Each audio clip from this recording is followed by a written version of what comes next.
अगर वैज्ञानिक आधार पर बात करें तो जल में एक वस्तु है जलने वाली और दूसरी वस्तु है जलाने वाली। जलने वाली वस्तु क्या है उसमें? हाइड्रोजन। जलने वाली वस्तु जो H2 बोलते हैं ना, 2 भाग हाइड्रोजन, वो जलने वाली वस्तु है। और जलाने वाली जो वस्तु उसका नाम है ऑक्सीजन। अगर जलाने वाली वस्तु नहीं होगी तो पेट्रोल भी नहीं जलेगा। अगर ऑक्सीजन नहीं होगी, देखो बोतल में रख दो, लगा दो आग, ढक्कन बंद कर दो, बुझ जाएगा। ऑक्सीजन जब तक रहेगी जलेगी नहीं, बुझ जाएगा। तो जलाने वाली वस्तु है ऑक्सीजन और जलने वाली वस्तु है हाइड्रोजन। लेकिन अगर दोनों मिला देते हैं, H2O बन गया तो ये हो जाता है बुझाने वाला। अब तीसरी वस्तु तैयार हो गई, क्या हो गई?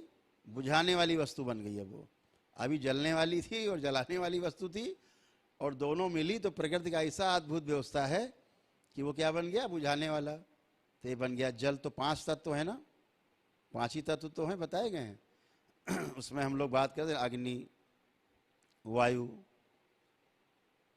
बोलो, बोलते जाओ। हाँ?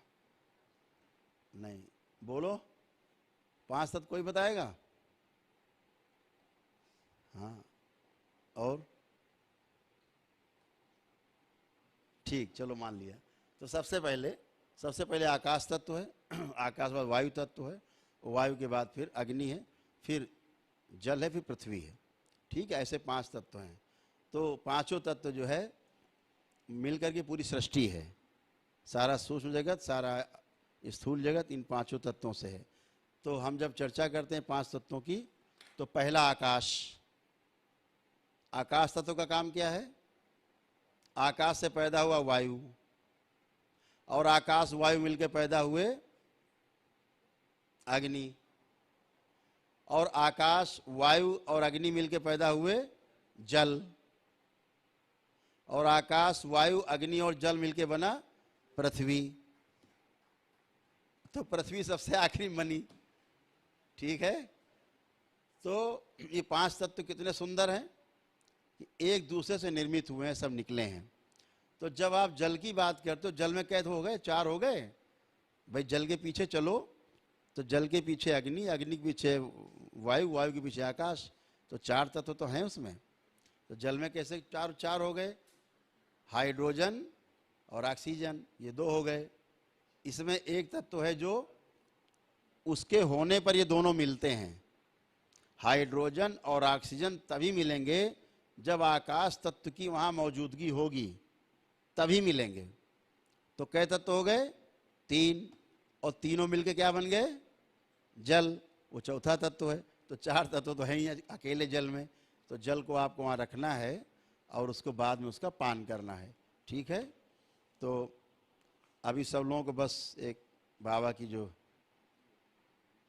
पर्ची वो देनी है मंत्र की आपकी, और आपका जीवन मंगलमय हो, आप सब सुखी हो, स्वस्थ हो, आपका परिवार भी स्वस्थ और सुखी हो।